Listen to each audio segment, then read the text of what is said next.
The collapse doesn't begin with noise, it begins with silence. Power grids fail in cascading sequences, communications degrade, and within hours, supply chains stall.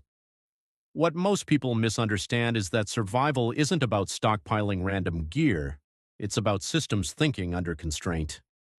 A survival kit is not a collection of items, it is a functional network designed to maintain water, heat, signaling, and medical stability under grid-down conditions. The hidden principle lies in redundancy layered with energy efficiency. For example, water purification is often reduced to filters alone, but the science shows that combining mechanical filtration with chemical disinfection drastically increases pathogen elimination rates. Evidence from disaster zones repeatedly confirms that dehydration and infection, not trauma, cause the majority of early fatalities. This shifts the implication: your kit must prioritize biological stability over convenience. As failures compound, even small inefficiencies become fatal. The question is not what you carry, but how each component sustains the next.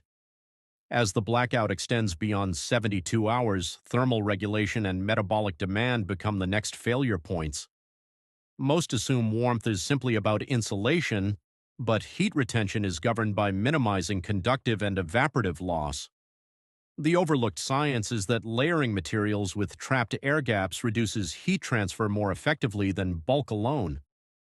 Field data from cold exposure incidents shows that improper moisture management accelerates hypothermia even in moderate climates.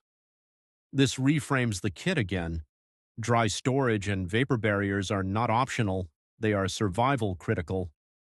At the same time, caloric planning is often misunderstood as quantity over function, yet the body under stress requires high-density energy with minimal preparation cost.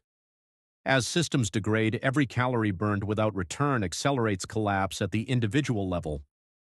The escalation is quiet but absolute. Energy outpaces intake, heat loss exceeds retention, and cognitive decline begins. The system is failing unless corrected. The next failure isn't physical, it's cognitive. As caloric deficit deepens and dehydration compounds, the brain begins to degrade long before the body visibly collapses. Decision-making slows, risk assessment distorts, and short-term memory fragments. What feels like stress is often the early onset of neurological impairment. Field observations from prolonged blackout scenarios show that individuals don't fail because they lack tools. They fail because they missequence actions. They boil water too late, move at the wrong time, or abandon stable positions for perceived safety. The system breaks at the level of judgment. This is where most survival frameworks collapse entirely. They ignore cognitive load. A well-designed kit must reduce decision friction under stress.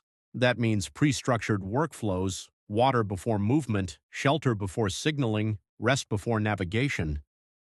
Every action should be conditional, not reactive. The brain under strain cannot optimize, it can only follow patterns. If those patterns are not predefined, hesitation fills the gap, and hesitation consumes time, energy, and often life. As instability continues, information becomes as critical as water or heat.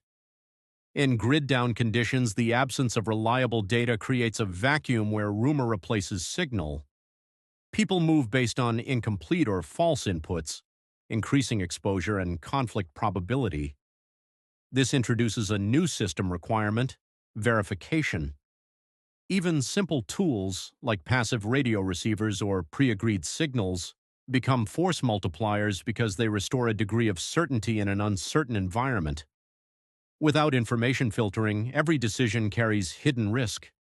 Then comes the social variable. Isolation is a liability, but unstructured groups are worse. Studies of disaster response patterns consistently show that small, coordinated units outperform individuals in large, chaotic groups. The reason is systemic. Trust reduces redundancy, and role distribution increases efficiency. One person monitors water, another manages shelter integrity, another maintains situational awareness. When roles are undefined, duplication and neglect occur simultaneously.